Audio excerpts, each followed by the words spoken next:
Tu pensión es de solo $1000 al mes, no vas a sobrevivir, me dijo mi hija riéndose en mi cara, y su marido añadió, tienes dos opciones, limpiar detrás de nosotros y vivir en la casa o irte a mendigar.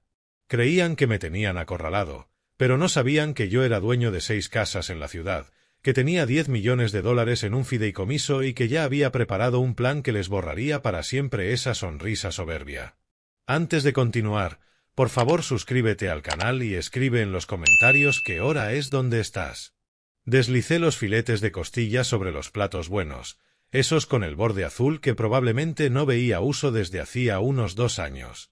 La carne me había costado $40 en la carnicería, una extravagancia absurda, pero esta noche lo ameritaba. Las verduras asadas brillaban con aceite de oliva y hierbas. Había abierto el Pont Noir una hora antes para que respirara, algo que había leído una vez en una revista. La mesa del comedor parecía casi elegante con las servilletas de tela dobladas junto a cada plato, 2 velas parpadeando entre las copas de vino. 35 años. Ese es el tiempo que dirigí Peterson and Associates, levantándome a las 6 todas las mañanas, equilibrando cuentas de pequeños negocios y familias que confiaban en sus números. El viernes pasado cerré la puerta de la oficina por última vez, dejé la llave con el administrador de la propiedad y conduje de regreso a casa con el pecho más liviano que en décadas. La cena está lista, llamé por el pasillo. Thelma apareció primero, aún con la ropa de trabajo, soltándose el pelo de la coleta. Elmer la siguió moviendo los pulgares sobre la pantalla del móvil. Se sentaron en sus sillas de siempre, sin comentar nada sobre la mesa puesta ni sobre el olor de la carne cara. Llevé la botella de vino a la mesa y llené sus copas y luego la mía. Me temblaba un poco la mano, no por la edad, sino por la anticipación. Había ensayado este momento durante semanas. Quería que esta noche fuera especial, dije permaneciendo de pie. Tengo noticias importantes. Desde el viernes pasado cerré oficialmente Peterson and Associates. 35 años y por fin terminé. Thelma levantó las cejas. ¿Te retiraste? ¿Así, sin más? Así, sin más. Alcé mi copa. Por los nuevos comienzos. Espera, ¿y tu pensión? Se inclinó hacia adelante con el tenedor sobre su filete. Quiero decir, siendo dueño de una firma contable, eso debe venir con un buen paquete de jubilación, ¿no? La pregunta parecía razonable. Bajé la copa asintiendo. Bueno, recibiré la seguridad social, unos 1200 al mes. Es suficiente para mis necesidades. Nunca he sido extravagante. Las palabras quedaron suspendidas unos 3, quizá 4 segundos. Luego la expresión de Thelma cambió, no de forma dramática, solo un leve gesto alrededor de los ojos y la boca. Un pequeño sonido escapó de su garganta, no exactamente una risa, pero cerca. Elmer levantó la mirada de su plato. 1200 al mes. Así es. Ahora sí, Thelma soltó una carcajada seca que me hizo estremecer. Se llevó la mano a la boca, pero los ojos seguían fríos, calculadores. 1200. Papá, mi pago del coche es más que eso. ¿Cómo esperas vivir con 1200? Dejé mi copa con cuidado, el tallo parecía frágil entre mis dedos. Siempre he vivido dentro de mis posibilidades, no necesito mucho. Ya deberías haber pensado en eso antes de cerrar tu fuente de ingresos. Elmer cortó su filete, el cuchillo raspando el porcelánico. La mayoría de la gente planifica su jubilación, no simplemente se detiene. Sentí el calor subir por mi cuello. He planificado. He sido cuidadoso con el dinero toda mi vida. Mis gastos son bajos. Mi coche está pagado. Yo no. Esto es serio, papá. La voz de Thelma cambió, la risa desapareció, reemplazada por algo peor, lástima mezclada con fastidio. No puedes sobrevivir con eso. ¿Qué hay de los gastos médicos? ¿Servicios, comida, necesidades básicas? Me las apaño bien. Te las apañas porque vives aquí. Elmer se recostó en su silla cruzando los brazos. Porque no te cobramos alquiler ni te obligamos a pagar las facturas. 1.200 no cubrirían ni un estudio en esta ciudad. Las velas titilaron. Mi filete seguía intacto, enfriándose, la carne cara que había comprado para celebrar convirtiéndose en grasa gris. Al otro lado de la mesa intercambiaron una mirada, esa comunicación silenciosa que desarrollan las parejas, una conversación entera en un solo gesto. Cuando Thelma volvió a mirarme, su expresión se había endurecido. ¿Desde cuándo lo sabes? La cantidad de la seguridad social. Desde hace un tiempo, cuando empecé a planear cerrar el negocio. ¿Y no se te ocurrió que esto podía ser un problema? Su voz subió levemente. Que 1.200 al mes es un ingreso de nivel de pobreza. Que quizá cometiste un error. Mis dedos se cerraron alrededor de la copa. La celebración que había imaginado, el orgullo, el reconocimiento de una carrera finalizada, la transición a una vida más tranquila se disolvió como azúcar en agua. Esas no eran las caras de personas felices por mí. Eran las caras de personas preocupadas de pronto por su propia situación. Admítelo, viejo. Elmer apartó su plato, el chirrido de la porcelana sobre la madera sonó fuerte en la habitación silenciosa. No estás en posición de celebrar ahora mismo. Estás en posición de preocuparte. Abrí la boca, la cerré, la abrí de nuevo. No salieron palabras. El comedor parecía más pequeño, el aire más espeso. Thelma ya había vuelto a su comida, cortando su filete con movimientos eficientes y llenos de rabia. Elmer sacó el móvil otra vez, desplazando la pantalla, dando por terminada la conversación. Mi mano encontró el borde de la mesa, la madera se sentía sólida bajo mi palma, manteniéndome firme mientras todo lo demás se inclinaba. Había comprado este ribeye con dinero del último pago de un cliente. Había doblado estas servilletas con cuidado. Había encendido estas velas pensando que esta noche marcaría algo importante. En cambio, me quedé perfectamente quieto mientras mi hija y mi yerno terminaban sus filetes caros y la celebración que había planeado se convertía en ceniza en mi boca. Elmer volvió a llenar su copa, el sonido extrañamente fuerte en el silencio, y no ofreció llenar la mía. Dejó la botella a su lado con un golpe suave. Mira, Grover, seamos prácticos. Tienes un problema y nosotros tenemos una solución. Puedes quedarte en esta casa, tu habitación está aquí, estás cómodo, pero las cosas tienen que cambiar. Encontré mi voz. ¿Cambiar? ¿De qué estás hablando? Tienes que contribuir. Bebió un sorbo despacio, con intención. Estás viviendo aquí sin pagar alquiler, comiendo nuestra comida. Si no vas a aportar ingresos reales, tienes que ganarte tu lugar de otra manera. Cocinar, limpiar, el jardín, piensa en ello como un intercambio. Las palabras no se procesaron de inmediato, entraron como sonido sin sentido, sílabas que no podían formar lo que creía haber oído. Ganarme mi lugar. Exacto. Elmer asintió como si yo hubiera entendido. No somos una ONG. La hipoteca, los servicios, la compra, todo cuesta dinero. ¿Quieres seguir viviendo bajo este techo?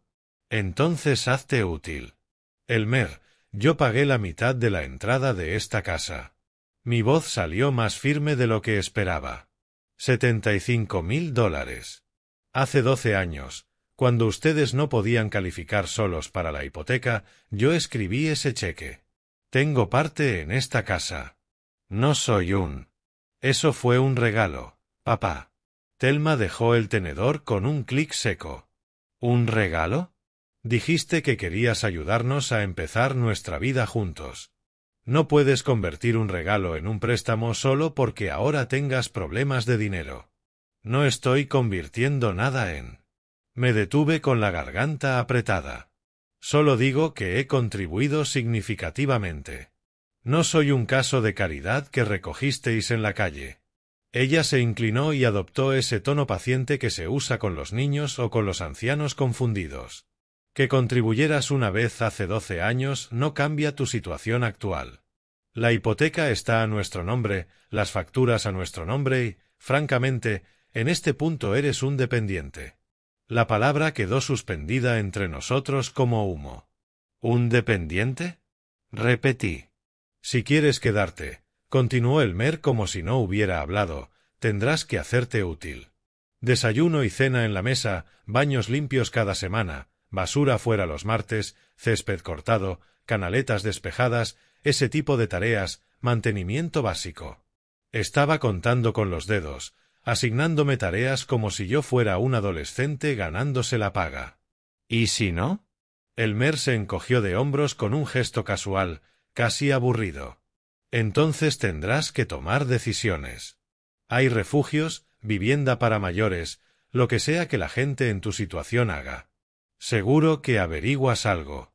Agarré el borde de la mesa, la veta de la madera marcándose en mis palmas, una sensación física para anclarme mientras todo giraba.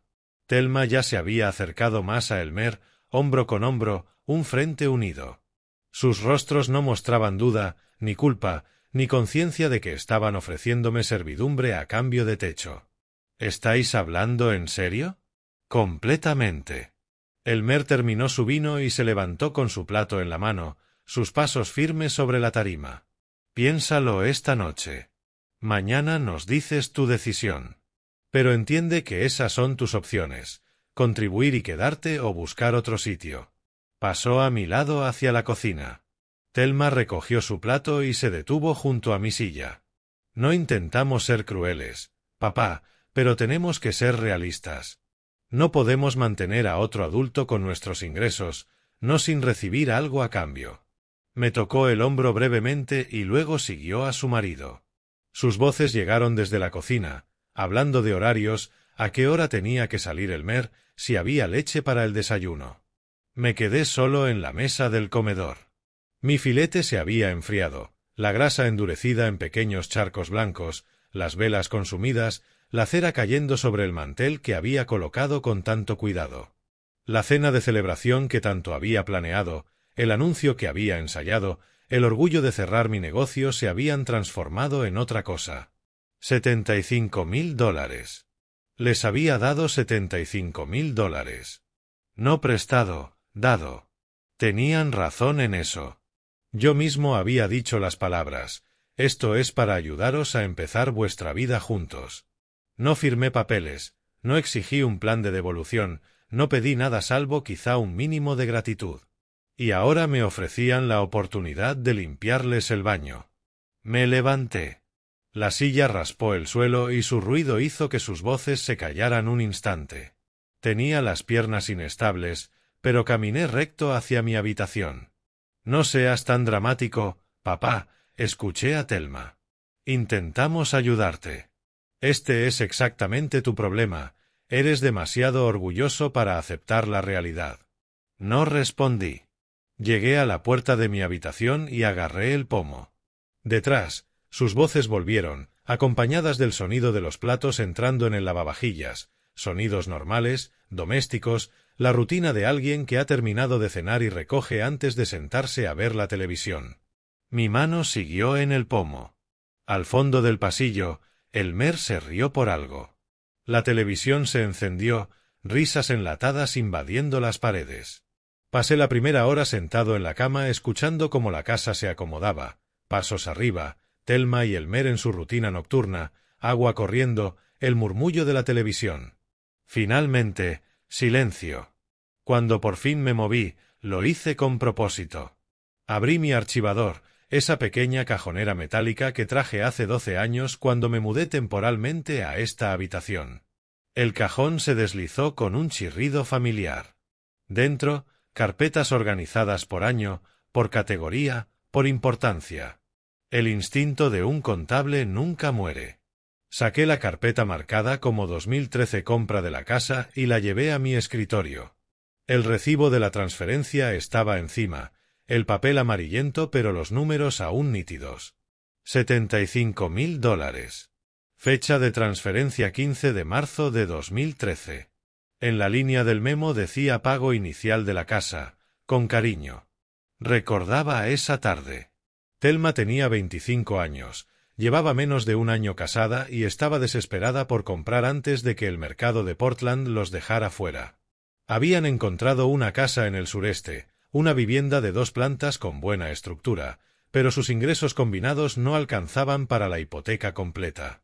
El banco pedía un 30% de entrada, $150.000 para una compra de 500.000. Ella me llamó llorando. No lágrimas manipuladoras, o al menos entonces no lo creí, sino angustia real. Papá, encontramos nuestro hogar de verdad, pero nos falta la mitad de la entrada y para cuando ahorremos esa cantidad alguien más lo comprará o los precios volverán a subir. Hice la transferencia a la mañana siguiente. En la firma, ella me abrazó tan fuerte que casi no podía respirar. Esto significa todo, hiciste posible nuestro sueño, jamás lo olvidaré. Dejé el recibo a un lado y tomé otra carpeta. 2018 Asistencia financiera de emergencia, más gruesa que la carpeta de la casa. Dentro había copias de cheques, extractos bancarios, confirmaciones de pago. $23.000 en total repartidos en 4 meses. Elmer había perdido su trabajo, algo sobre reducción de personal, reestructuración corporativa, el típico lenguaje frío que usan para justificar que destruyen vidas. Habían perdido 3 pagos del coche, habían recibido avisos de embargo. Su cuenta de ahorros, según los extractos que Thelma me enseñó desesperada, tenía $347. Yo había pagado ambos préstamos de los coches, liquidado 2 tarjetas de crédito al máximo que estaban usando para comprar comida y les había dado espacio para volver a levantarse. Eres un salvavidas, papá, literalmente, no sé qué habríamos hecho. Saqué otra carpeta. 2016 boda. Las facturas formaban un montón grueso. Alquiler del lugar 8.500, catering 12.000, fotografía 300, flores 2.200, barra libre 3.500, el total al final escrito con mi letra ordenada, $30.000. Ella quería un día perfecto.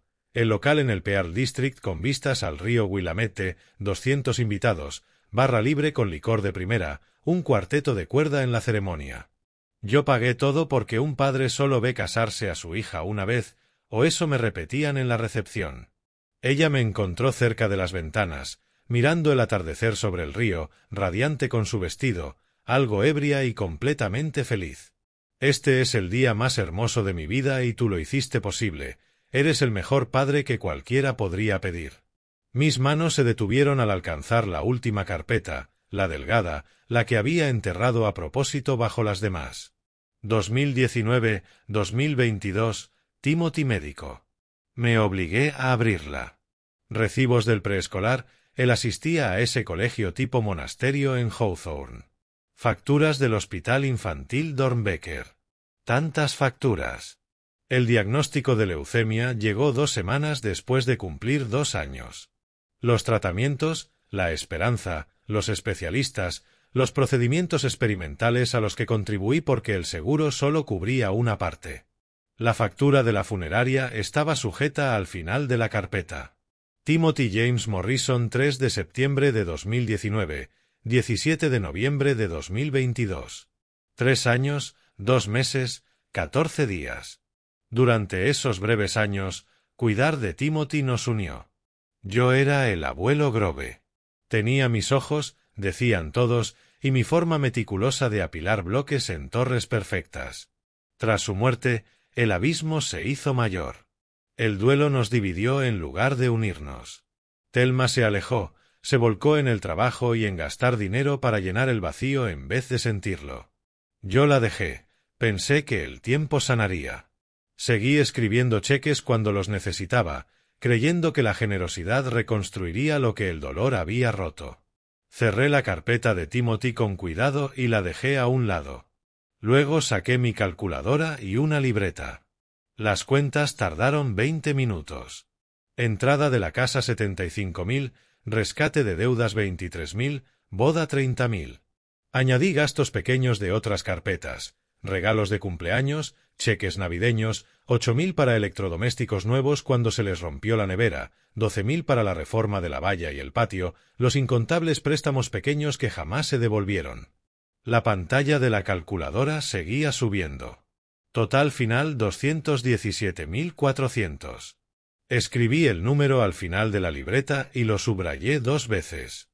$217.400 invertidos en sus vidas, dados libremente sin contratos ni planes de devolución porque así funcionaba la familia, así funcionaban los padres. Y esa noche se habían reído de mi pago de la seguridad social, me dijeron que me ganara mi estancia sacando la basura. Miré ese número hasta que me ardieron los ojos. Fuera, las luces de Portland proyectaban sombras anaranjadas en mi pequeña habitación.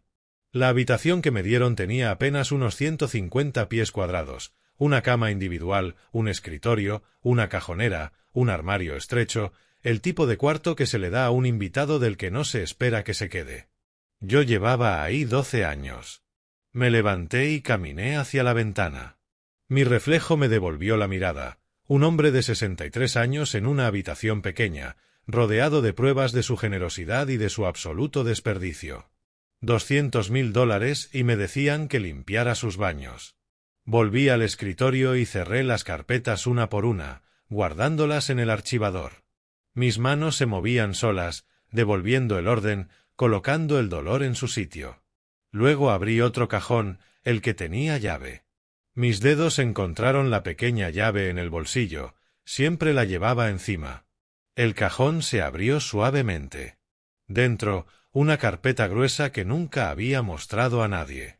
La puse sobre el escritorio junto a la calculadora y la libreta con su total devastador.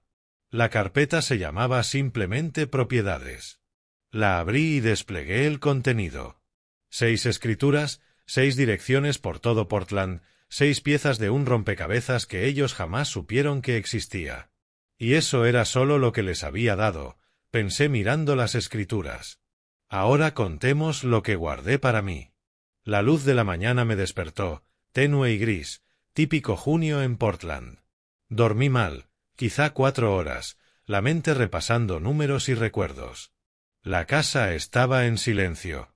A través de la pared escuché la alarma del Mer, luego silencio, pasos, agua corriendo, voces suaves, su rutina matutina. Me quedé en la cama hasta que oí la puerta principal cerrarse, el motor del coche encender y el sonido de ambos saliendo hacia el trabajo. Solo entonces me levanté y regresé al escritorio. La carpeta de propiedades estaba donde la había dejado, escrituras desplegadas como una mano de cartas. 6 propiedades, 6 direcciones por las que Thelma había pasado incontables veces sin saber nada. Tomé la primera escritura, Alberta Arts District, comprada en abril de 1995 por $85.000. Yo tenía 33, recién consolidado con Peterson and Associates, cuando vi el anuncio. El barrio era duro entonces, lleno de artistas, músicos y almacenes, con campamentos en solares vacíos. El agente inmobiliario me advirtió de los desafíos. Yo vi potencial. La compré al contado, la renové poco a poco, la alquilé a una pareja joven durante 7 años.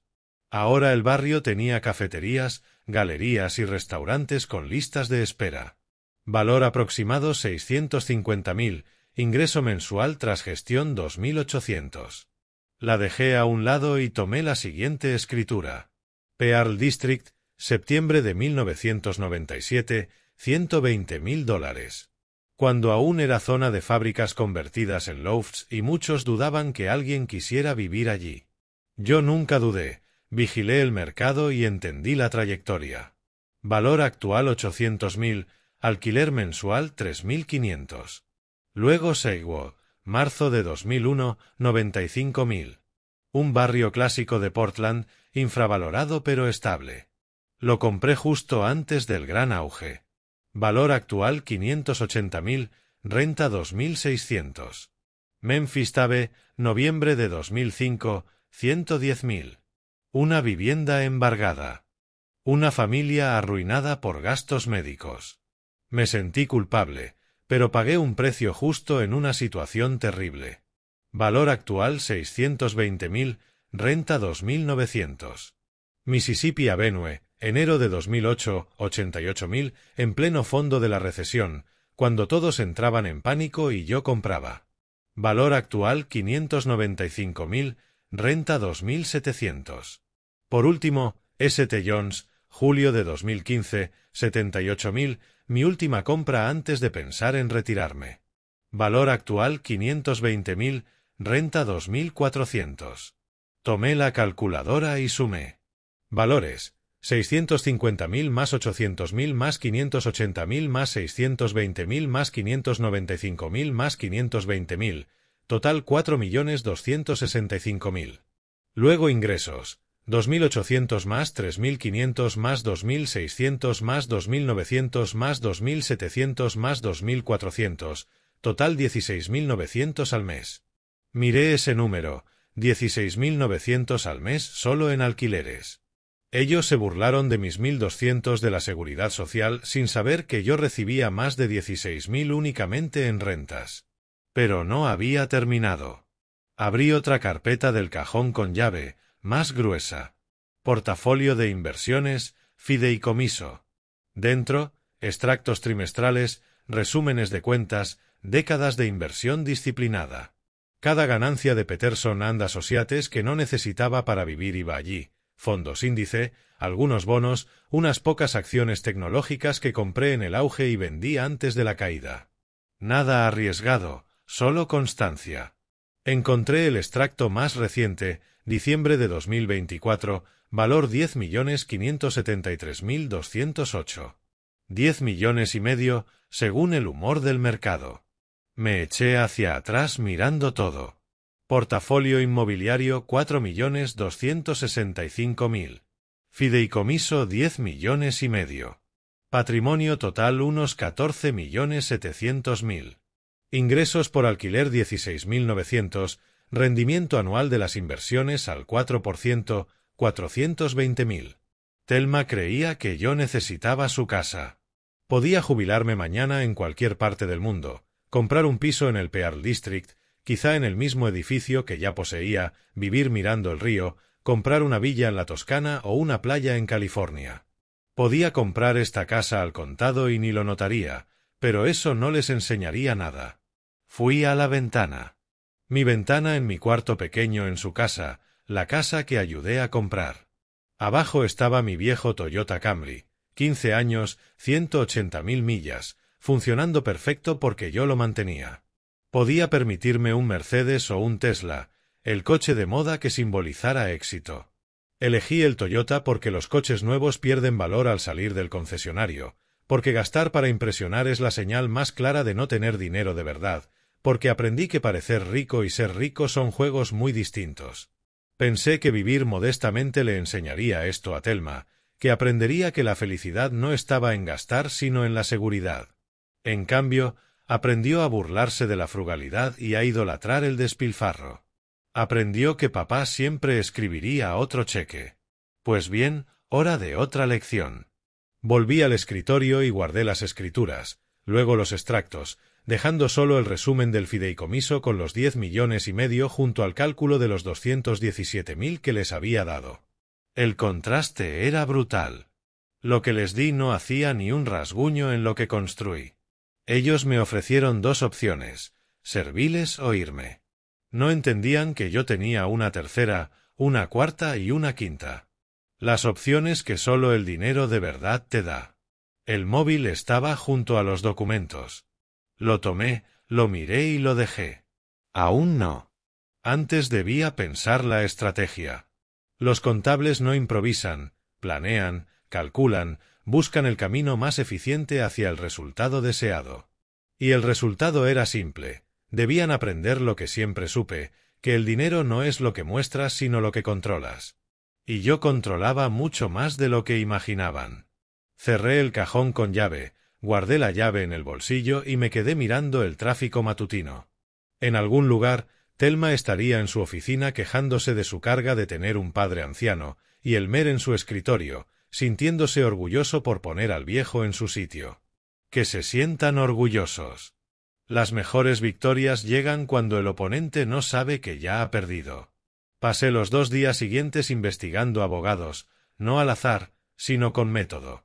Necesitaba a alguien especializado en disputas de propiedad y acciones de partición, alguien con experiencia pero accesible.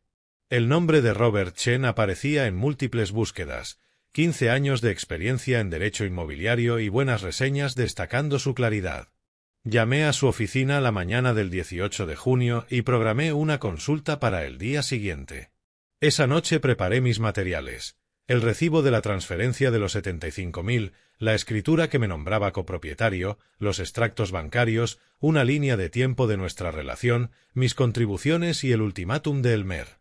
Organicé todo como un informe de auditoría. La oficina de Chen estaba en la planta 9 de un edificio acristalado en Southwest Morrison. Llegué 15 minutos antes, vestido con pantalón de vestir y camisa planchada, no la ropa de alguien que necesita caridad, sino la de alguien que hace negocios. El recibidor olía a cuero y café, estanterías con libros legales y diplomas en las paredes. Una joven me llevó a una sala donde Chen me esperaba revisando su portátil. Se puso de pie para saludarme, 40 y tantos, traje impecable, apretón firme. Señor Peterson, siéntese. Cuénteme su situación.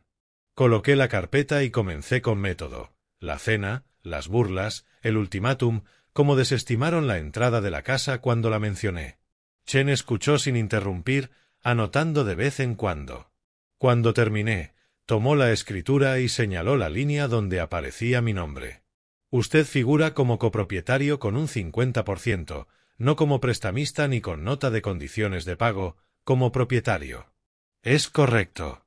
Explíqueme la transacción inicial. ¿Hubo pagaré, contrato, algo por escrito?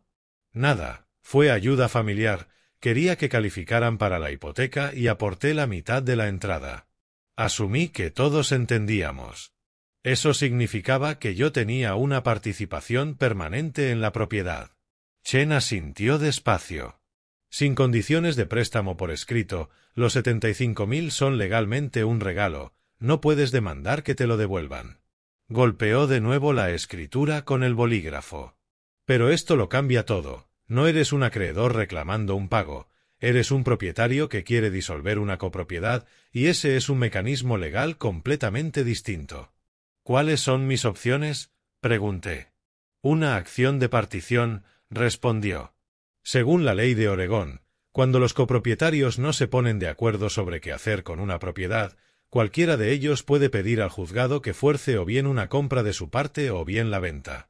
Tienes derecho absoluto a exigir que compren tu 50% a valor de mercado o que el tribunal ordene la venta y se repartan los beneficios. Abrió algo en su portátil: ventas recientes de casas similares en su barrio. Con las condiciones actuales del mercado, calculo el valor de la casa en unos 470.000, tu 50% serían aproximadamente 235.000. La cifra se me instaló en el pecho. Yo había puesto 75.000 hace 12 años, ahora valían 235.000. Ellos habían vivido allí sin pagarme ni $1 de alquiler, acumulando patrimonio con mi inversión, y luego me dijeron que limpiara sus baños. Empezamos con una carta de requerimiento, continuó Chen. Correo certificado con acuse de recibo. Les damos 30 días para que te compren tu parte a valor de mercado o acepten poner la casa a la venta. Si se niegan o ignoran la carta, presentamos la acción de partición. La mayoría de estos casos se arreglan cuando los demandados entienden que no pueden ganar. ¿Qué tan sólido es el caso?, pregunté. Muy sólido. Tu nombre figura claramente en la escritura con un 50%. Ningún juez va a permitir que se queden con el 100% de una casa de la que tú eres copropietario. La única duda es si te compran tu parte o forzamos la venta. Me recosté procesándolo. Era real, era posible, no estaba atrapado. La expresión de Chen cambió un poco. ¿Hay algo más que deba saber? ¿Algún otro elemento de presión o complicación? Dudé y luego hablé con cuidado. Mi yerno hace trabajos en efectivo por su cuenta, chapuzas de construcción, servicios de manitas, calculo que al menos 15.000 al año. No creo que nada de eso aparezca en sus declaraciones de impuestos. Las cejas de Chen se alzaron apenas, soltó el bolígrafo y se recostó. Eso sería fraude fiscal. Ingresos en efectivo no declarados invitan a auditorías, sanciones e incluso cargos penales. Hizo una pausa. Debo aclarar que yo no te puedo asesorar en cuestiones del IRS, no es mi especialidad, pero existen vías para denunciar fraudes, líneas anónimas. Es un frente separado del conflicto de propiedad. ¿Es suficiente la reclamación sobre la casa? La reclamación de la propiedad sin duda llamará su atención. Es limpia, jurídicamente sencilla y moralmente defendible. Solo estás pidiendo lo que es tuyo. El tema fiscal es más agresivo, territorio de opción nuclear. Si lo usas o no es una decisión personal según hasta donde quieras llegar. Miré la escritura sobre la mesa, mi nombre impreso junto al de Thelma. Empecemos con la carta, 30 días para responder. Y si no consiguen el dinero, entonces presentamos la acción de partición y dejamos que el juzgado se encargue. Chen sacó un contrato de servicios. Mis honorarios por la carta y la primera fase de la demanda, si hace falta, son 3.500. Si esto llega a juicio completo, hablaremos de costes adicionales, pero sinceramente, la mayoría de estos casos se arreglan antes. La gente se da cuenta muy rápido de que no puede permitirse luchar cuando la ley es clara. Saqué mi talonario del maletín y escribí el cheque sin dudar. $3.500, apenas un redondeo en mis cuentas de inversión. Para ello sería un desastre financiero. Tendré la carta lista y enviada por correo certificado mañana, dijo Chen. Debes saber algo. Una vez que salga esa carta, no hay forma de retirarse en silencio. Tu relación con tu hija cambiará para siempre. Ya ha cambiado, respondí, firmé el contrato y se lo acerqué. Ellos tomaron su decisión en aquella cena, yo solo estoy tomando la mía ahora. Chen recogió los documentos y los metió en una carpeta con mi nombre en la pestaña. Te llamaré cuando la carta se haya entregado, después esperaremos su respuesta. Le di la mano y salí al exterior, a la tarde nublada de Portland. En mi maletín llevaba una copia de la escritura, el contrato con Chen y su tarjeta. En el pecho llevaba algo que no sentía desde hacía semanas: control.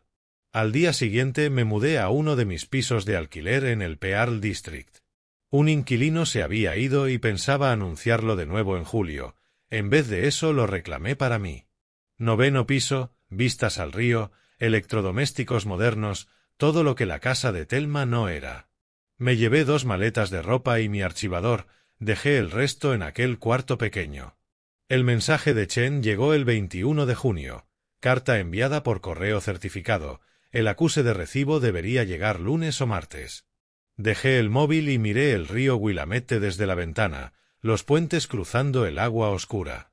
En algún lugar de la ciudad, una carta certificada viajaba hacia su casa. Que la firmaran, que la abrieran, que aprendieran cómo se ve de verdad la impotencia. La llamada llegó la noche del 24 de junio. Estaba en mi nuevo piso con un café y un libro cuando el teléfono vibró. El nombre de Thelma en la pantalla. Dejé sonar 3 veces antes de contestar. Hola, Thelma. ¿Qué es esto? Su voz salió aguda y tensa. ¿Por qué acabamos de recibir una carta de un abogado? ¿Nos estás demandando? No los estoy demandando. Todavía no. La carta es un aviso formal de que estoy ejerciendo mis derechos como copropietario de la casa. ¿Tus derechos? Respiraba agitadamente. Ese dinero fue un regalo.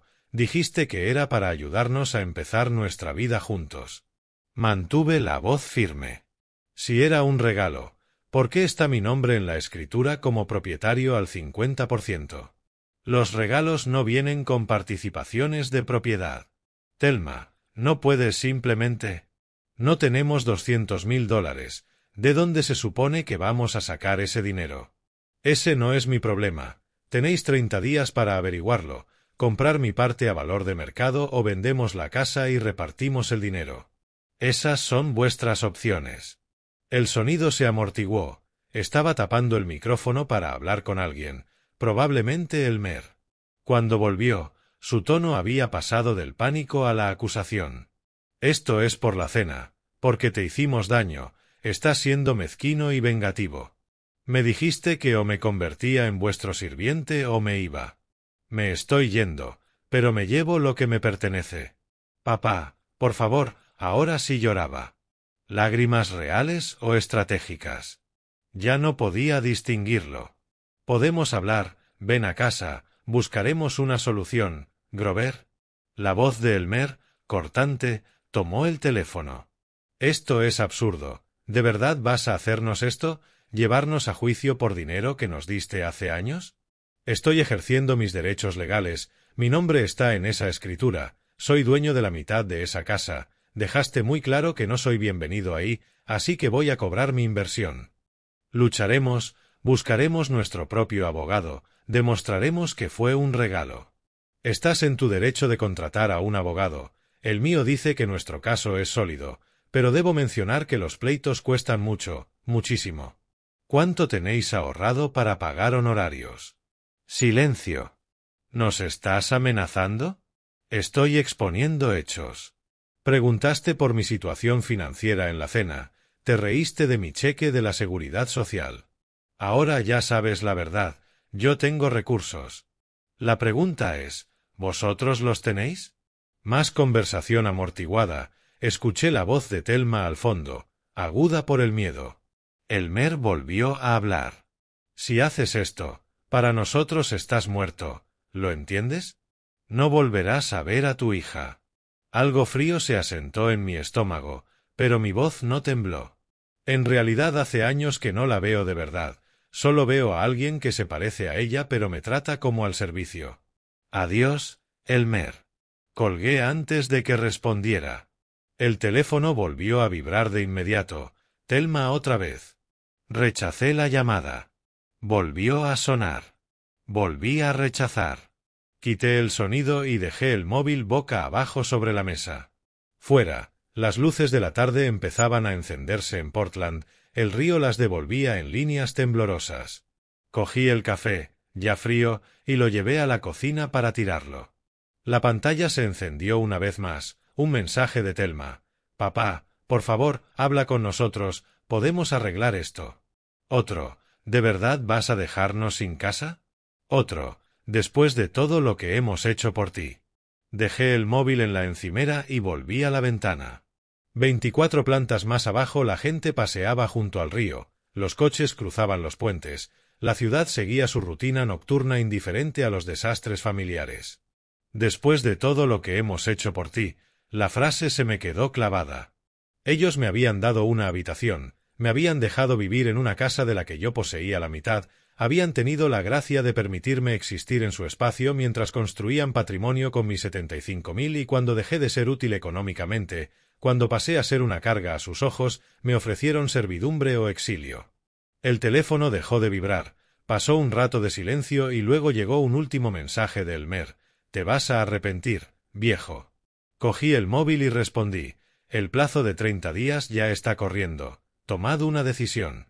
Luego bloqueé sus números. Fui a mi dormitorio de verdad, no un rincón en casa ajena. Abrí el armario vacío salvo por la ropa que había traído. En la casa de Thelma mis cosas seguían en aquella habitación pequeña. Tendría que recogerlas algún día, pero no aún. Que se quedaran ahí, recordándoles lo que habían perdido. Volví al salón y encendí el portátil. Abrí mis cuentas bancarias, mis carteras de inversión, las hojas de cálculo con mis propiedades y sus valores, números brillando en la penumbra. $14.700.000, más que suficiente para llevar esto hasta donde hiciera falta. Me habían preguntado por mis finanzas, se habían burlado de mi cheque de la Seguridad Social, me habían tratado como a un mendigo agradecido por las obras de su mesa. El primer movimiento siempre iba a ser el más duro para ellos. Cerré el portátil y regresé a la ventana, mirando cómo se multiplicaban las luces en la oscuridad creciente. 30 días. Tenían 30 días para encontrar un dinero que no tenían, resolver un problema sin solución buena, enfrentar consecuencias que nunca imaginaron. Y yo tenía 30 días para esperar. Empezaron por los bancos, claro. Dinero legítimo de fuentes legítimas. Observé desde mis ventanas del Pearl District cómo junio se convertía en julio, imaginando sus visitas a directores de oficina, sus explicaciones preparadas, su desesperación creciente con cada negativa. Yo sabía que fracasarían antes incluso de que lo intentaran. Thelma llamó a su banco el 27 de junio y pidió cita para el 28. No lo supe de primera mano, obviamente, pero Chen tenía formas de enterarse. El pequeño mundo legal de Portland habla, y su abogado contaría después la historia en escritos judiciales. Algunos detalles los extrapolé simplemente por conocerlos, por entender sus opciones limitadas y su tiempo agotándose. Necesitaban 235.000. Su cuenta de ahorros tendría, con suerte, 12.000. Primera parada: la cooperativa de crédito donde obtuvieron su hipoteca hace 12 años. El gestor revisó la solicitud con profesional simpatía. Ingreso conjunto anual de unos 120.000, saldo de la hipoteca 280.000, 2 préstamos de coche, deuda de tarjetas. La calculadora del gestor tecleó los números. Relación deuda-ingresos del 43%. La mayoría de prestamistas ponen el límite en el 36%. Entiendo que es urgente, les dijo, pero con su nivel de deuda y su historial no podemos aprobar un préstamo de este tamaño. Elmer intentó discutir. Tenemos patrimonio en la casa, casi 200.000 de patrimonio. Para acceder a ese patrimonio necesitarían que todos los copropietarios aceptaran refinanciar. Y aún así, sus ingresos no soportarían la cuota más alta. Salieron de ahí con un simple folleto de servicios de consolidación de deudas. Durante la semana siguiente fueron a 3 bancos más. Misma historia en oficinas distintas. Sus puntuaciones de crédito, en torno a 600 y pico, no eran pésimas, pero tampoco lo bastante buenas para un préstamo sin garantías de 235.000. Los impagos de coche de 5 años atrás seguían apareciendo en sus historiales, pequeñas banderas rojas que susurraban poco fiables. Mientras tanto, yo me asentaba en mi piso, el amplio apartamento de una habitación que había mantenido vacío entre inquilinos para relistarlo en julio. En vez de eso, me mudé el día después de ver a Chen. 9º piso, esquina, ventanales de suelo a techo sobre el río. El edificio era mío. Lo había comprado en 1997 por 120.000 y ahora valía unos 800.000. Ese piso en concreto se alquilaba por 2.800 al mes. Desempaqué despacio, colgué mi ropa en un armario de verdad, no en un hueco estrecho, puse el escritorio mirando al río, preparé café cada mañana con la máquina de espresso que tenía desde hacía años pero nunca usé en aquel cuarto minúsculo de su casa. Por primera vez en 12 años me desperté sin tensión, sin paso sobre mi cabeza, sin discusiones a través de las paredes, sin esa sensación de ser tolerado en lugar de querido. Eso era la libertad, café caro y silencio matutino. Mientras yo establecía mi rutina, ellos se agitaban. Thelma empezó a llamar a amigos hacia el 3 de julio. Puedo imaginar esas conversaciones, su alegría forzada. Es un tema familiar, algo complicado, pero necesitamos pedir algo de dinero prestado temporalmente, solo hasta refinanciar. Las cantidades cambiaban: 50.000 a su amiga más cercana, 30.000 a una compañera de universidad con la que no hablaba desde hacía 5 años, 20.000 a una pareja con la que veranearon el verano anterior. Todas las conversaciones terminaban igual: silencios incómodos, promesas de pensarlo, rechazos educados. Una amiga, supe ese detalle después, le dijo directamente: si el banco no te presta dinero, ¿por qué iba a prestártelo yo? Para el 5 de julio habían agotado su red. Nadie tenía 50.000 líquidos y ni los amigos más íntimos sueltan 5 cifras sin garantías o una certeza absoluta de devolución. Elmer encontró una empresa prestamista privada especializada en casos de alto riesgo. Les ofrecían 50.000 a un 18% anual con un gravamen sobre la casa. La cuota mensual sería asfixiante, y 50.000 ni siquiera se acercaba a lo que necesitaban. Cuando él lo propuso, Thelma se negó. Es una locura, estaríamos en bancarrota en un año. Las peleas se intensificaron. No las vi, pero sabía que ocurrían. Un estrés así no existe en silencio. Ella lo culpaba a él por faltar al respeto en la cena, él a ella por reírse de mi pensión.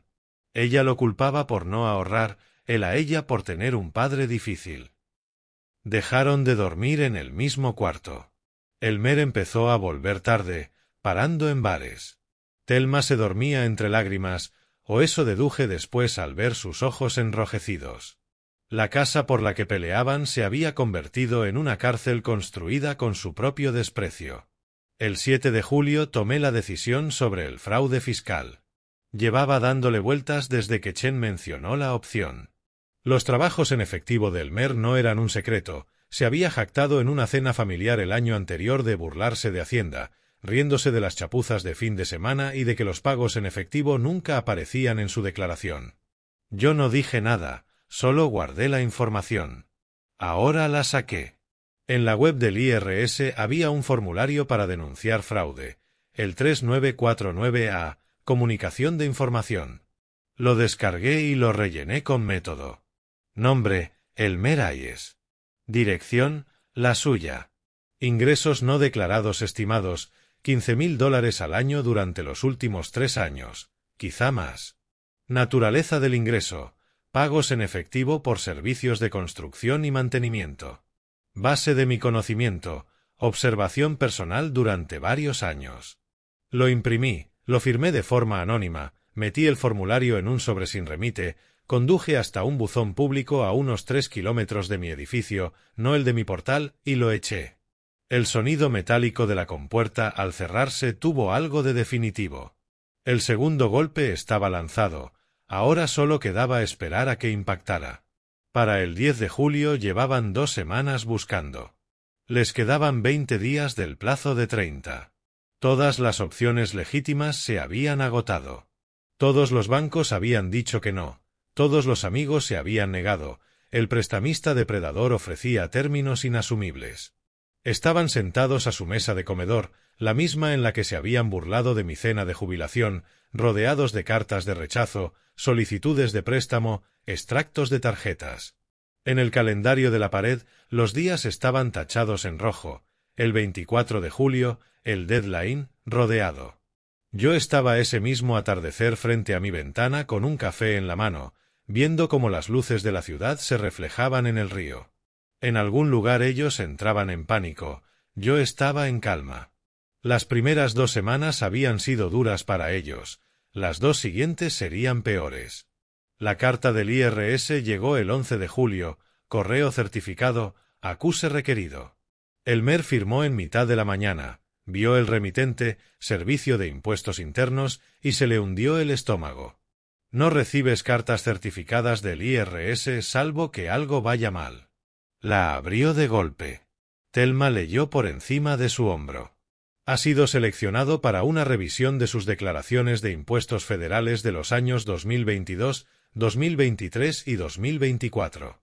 En concreto, investigamos posibles ingresos no declarados procedentes de pagos en efectivo por servicios. Debe aportar documentación de todas sus fuentes de ingresos, incluyendo extractos bancarios, recibos, listas de clientes y pruebas de ingresos declarados. El incumplimiento acarreará sanciones y posibles cargos penales. La cita para la auditoría estaba fijada para el 8 de agosto, 3 semanas después. La carta exigía cajas de documentación que no tenían, porque esos ingresos jamás se habían declarado. Elmer dejó la carta sobre la mesa con cuidado, como si pudiera explotar. Esto ha sido él, tu padre, él me ha denunciado. Thelma miró la carta. No lo sabes. ¿Quién más iba a saberlo? ¿Quién más iba a querer hacerlo? Su voz subió de tono. Está intentando destruirnos. Quizá nos destruimos solos, contestó ella, agotada. Pasaron la tarde buscando en Internet sanciones de auditoría. Cada resultado empeoraba las cosas. Penalizaciones por ingresos no declarados, un 20-40% de la cantidad no declarada más los impuestos debidos más intereses. Si Elmer no había declarado 15.000 anuales durante 3 años, 45.000 en total, los impuestos serían unos 8.500, sanciones e intereses otros 3.500 como mínimo. Factura aproximada de 12.000, dinero que sencillamente no tenían, sumado a los 235.000 que tampoco tenían. Elmer cerró el portátil de golpe. Nos están atacando por 2 frentes. Porque nos lo hemos ganado, dijo Thelma en voz baja. El 14 de julio, Thelma decidió ir a ver a su padre. No soportaba seguir esperando, ni el silencio. Necesitaba verlo para intentar por última vez que entendiera. Encontró su dirección en el membrete de la carta de Chen, la dirección de devolución del requerimiento, Southwest Naito Parkway, Pearl District. Condujo hasta allí esa tarde, aparcó en la calle y levantó la vista hacia el edificio. cristal y acero, arquitectura moderna, de los que tienen portero y acceso controlado. Revisó la dirección otra vez. Tenía que estar mal. Su padre no viviría allí, no podía permitirse vivir allí. Pero en el portero automático ponía G. Peterson, piso 9004. Pulsó el botón. Sí, su voz, tranquila y nada sorprendida. Papá, soy yo. ¿Puedo subir? Una pausa. 9º piso. El ascensor era de acero pulido, silencioso y suave. Se abría directamente al apartamento de mi planta. En edificios de cierto nivel hacen eso, un piso por planta en las esquinas. Cuando llegó, se quedó parada. El espacio era enorme, planta abierta, cocina con encimera de granito y electrodomésticos caros, salón con sofás de cuero, ventanales de suelo a techo en 2 paredes. La vista se extendía por encima del río hasta los puentes y las montañas al fondo. Yo estaba junto a la encimera, preparando café con calma. ¿Cómo? No terminó la frase. ¿Cuánto tiempo llevo aquí?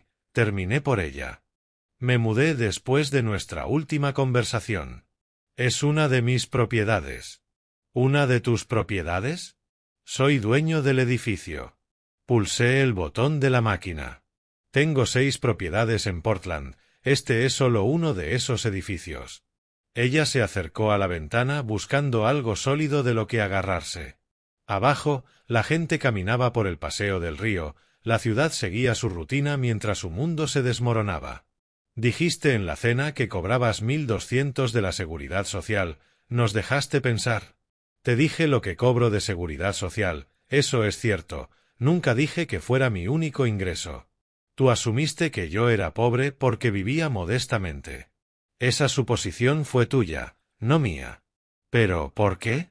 ¿Por qué vivir en ese cuartito si podías permitirte? Señaló el piso. Te ofrecí el café y lo tomó sin probarlo. Viví modestamente para dar ejemplo. Quería que aprendieras que la riqueza no va de gastar, sino de tener seguridad. Tu madre y yo construimos algo sólido en 35 años, invertimos con cuidado, no confundimos parecer ricos con serlo. Me senté en una butaca de cuero, perfectamente cómodo en mi espacio. Pensé que lo aprenderías observando, me equivoqué. Papá, por favor, su voz se quebró. No podemos pagar los 200.000 y ahora lo del IRS. Las acciones tienen consecuencias. Elmer eligió evadir impuestos, eso es cosa suya. ¿Lo denunciaste tú?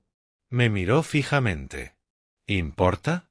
Los ingresos no declarados existen, los denunciara alguien o le tocara una auditoría aleatoria, el resultado es el mismo, violó la ley. Vamos a perderlo todo. Os quedaréis con vuestra mitad de los beneficios, unos 235.000 si pudierais pagarme. Podríais comprar un sitio más pequeño o alquilar, mucha gente vive con menos. Soy tu hija. Eres mi hija, la que se rió del tamaño de mi pensión, la que se burló cuando mencioné los 1.200. Su voz no era airada, era factual. Tenías una elección, Thelma, respeto o desprecio, elegiste desprecio. Ella empezó a llorar, lágrimas auténticas, esta vez sin estrategia. Lo siento, estuvimos mal, fuimos crueles, pero no hagas esto. El perdón exige arrepentimiento antes de las consecuencias, no después. Bebí un sorbo de espresso. Ahora lo sientes porque estás acorralada, no porque entiendas de verdad lo que hiciste. Dejó el café intacto y se fue, incapaz de encontrar palabras que cambiasen algo. En el coche, ya fuera del edificio, llamó a Elmer. Es rico, ha sido rico todo este tiempo. Nunca lo supimos. Lo tenía todo planeado. La respuesta de Elmer fue pura rabia. Entonces peleamos, buscamos abogado, demostramos que el dinero fue un regalo. El 18 de julio encontraron un abogado dispuesto a llevar su caso. Trabajaba en un despacho de centro comercial, cobró 500 por la consulta, parecía agotado y saturado de asuntos, pero era lo que podían pagar. Revisó los documentos, la transferencia bancaria etiquetada como regalo, la escritura con mi nombre al 50%. La escritura es clara, él es copropietario, El tema del regalo no importa porque no está reclamando un préstamo, está ejerciendo derechos de propiedad. El abogado se recostó en su silla gastada. Tendríais que probar que incluir su nombre fue un error, casi imposible sin pruebas de fraude o coacción. ¿Podemos argumentar que ha abandonado su parte?, preguntó Elmer. No ha pagado nada de la hipoteca en 12 años. Eso no es abandono en términos legales. La falta de pago de la hipoteca no anula la titularidad. Esto os costará varios miles y probablemente perderéis, pero si queréis presentar respuesta. Le pagaron $2.000 que no tenían, subieron el límite de otra tarjeta. Él redactó una contestación alegando dificultades extremas, insistiendo en que los 75.000 habían sido un regalo y sugiriendo que yo había abandonado mi interés al no pagar la hipoteca. Era débil y ellos lo sabían. Presentaron la respuesta el 23 de julio, un día antes de que venciera el plazo. Chen me llamó esa noche. Han contratado abogado y han presentado contestación. Justo lo esperado, mucho de justicia y poca ley. Podemos seguir adelante con la acción de partición. Yo estaba de pie ante la ventana, viendo cómo se apagaba la luz sobre el río. Preséntala. ¿Está seguro? Una vez que presentemos, esto pasa a ser registro público. Vistas, audiencias y al final una venta forzosa o una compra. Estoy seguro. La presentaré mañana. Deberíamos tener fecha de juicio en unas 6 semanas. Colgué y me serví un whisky, un buen single malt que había estado guardando. Levanté la copa hacia las luces de la ciudad donde ellos estarían en su casa, su respuesta presentada, creyendo que habían ganado tiempo o ventaja, sin saber que solo habían comprado demora.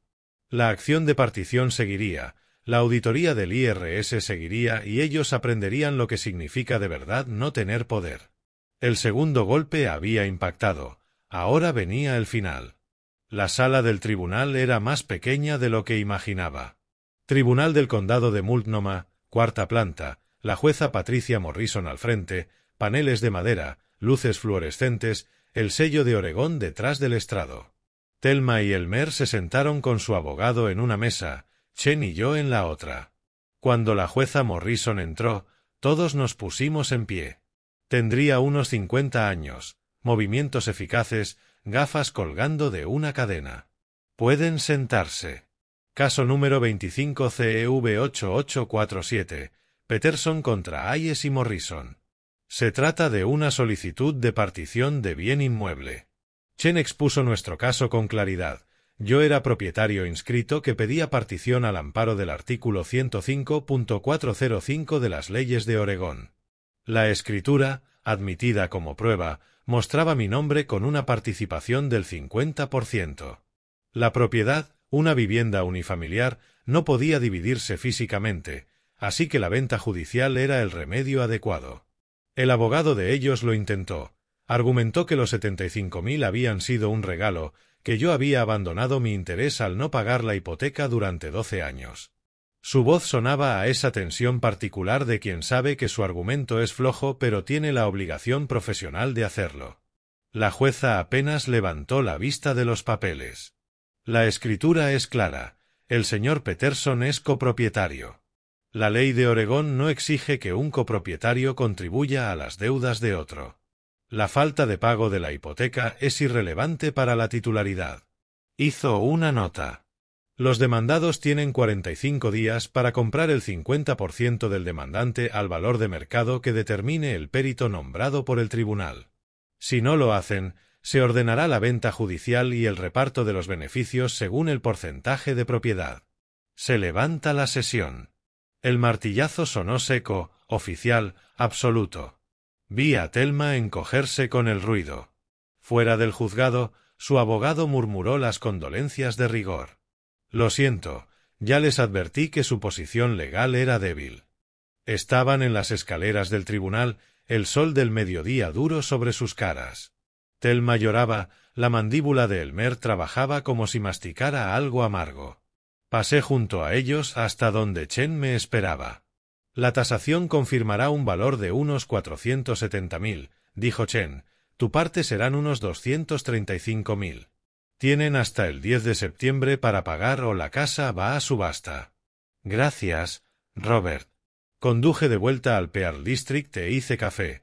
Me quedé en la ventana mirando el río. En algún lugar de la ciudad, ellos comprendían que 45 días eran tan imposibles como 30. La semana siguiente Elmer encontró un prestamista, no un banco, un hard money lender especializado en desesperados. Ofrecían 50.000 al 18% anual, con una segunda hipoteca sobre la casa. Lo supe después cuando los documentos se incorporaron al expediente. Elmer firmó. El dinero apenas cubrió la factura del IRS y les compró unos meses de aire. No solucionó nada. A mediados de agosto pusieron la casa en venta. Pasé una vez por delante y vi el letrero de la inmobiliaria clavado en el césped que había visto descuidar a Elmer durante años. El mercado se había enfriado, final de verano, familias ya asentadas para el curso. Hubo visitas, pero las ofertas fueron bajas. Los compradores sabían que eran vendedores forzados. El caso judicial era público. El agente me llamó una vez, cortés. Señor Peterson, la casa está listada en 470. Tenemos una oferta de 435. ¿Consideraría aceptarla? Esa es su decisión, respondí. Yo solo espero mi parte de lo que consigan. Mientras tanto, su matrimonio se desintegraba. No vi las peleas, pero los escritos de la ayudante de Chen lo iban registrando. Thelma se fue de la casa el 15 de agosto y pidió el divorcio 3 días después.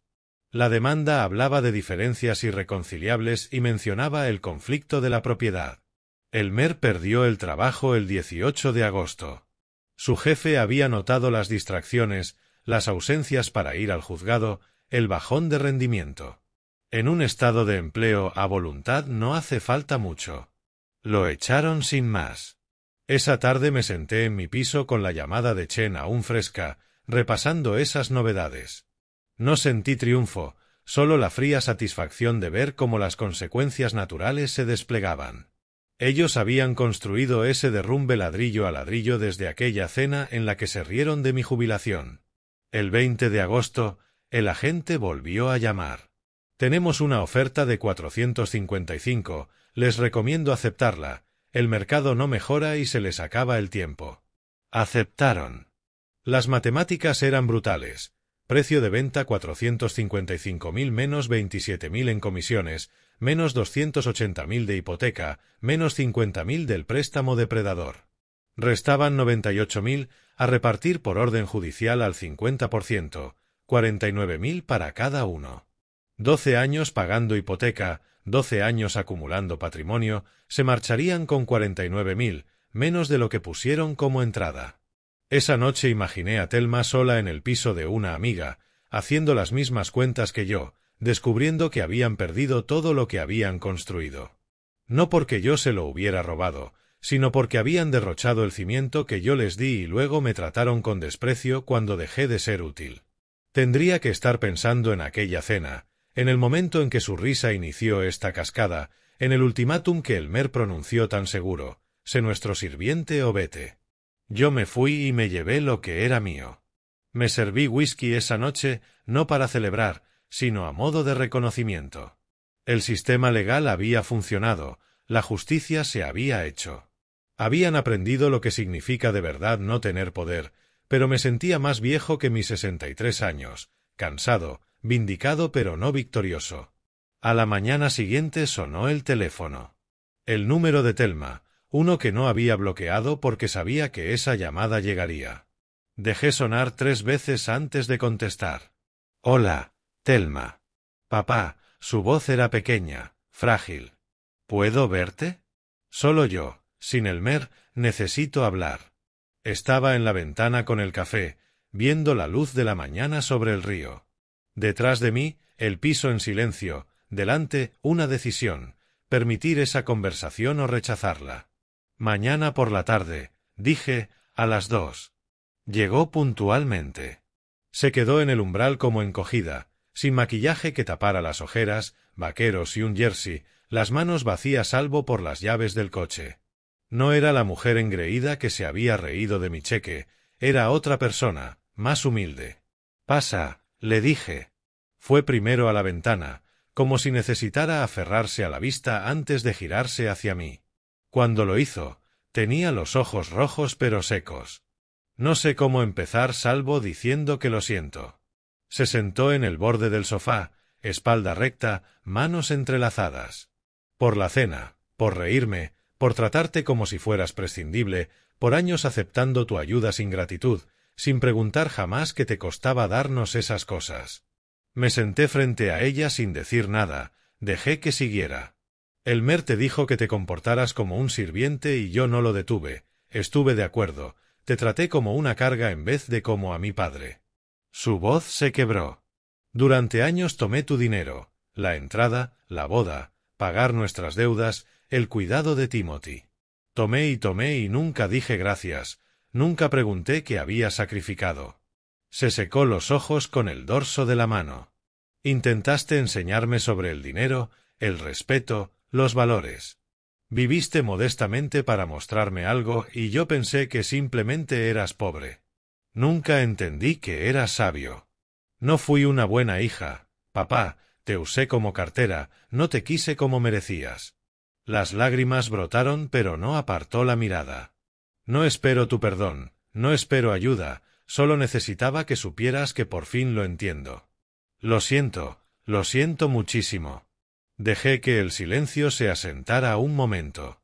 Fuera, el tráfico de Portland murmuraba. Dentro, la distancia de meses se comprimía en esta escena.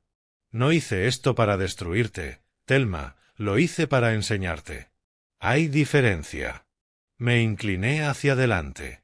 El castigo va de hacer sufrir, enseñar va de mostrar consecuencias para que alguien pueda aprender y crecer. Has aprendido, eso es lo que necesitaba ver. Lo he perdido todo. Has perdido cosas, eso no es lo mismo que todo. Sigues teniendo tu salud, tu trabajo, tu capacidad de reconstruir. Has perdido objetos y un matrimonio tóxico. A veces eso no es pérdida, es liberación. Asintió despacio. ¿Por qué nos dejaste pensar que eras pobre? Quería que vieras que una vida rica no viene de gastar, sino de tener opciones, seguridad, libertad. Pensé que, si me veías vivir modestamente pero contento, lo entenderías, pero no viste el contento, solo la modestia, y la confundiste con debilidad.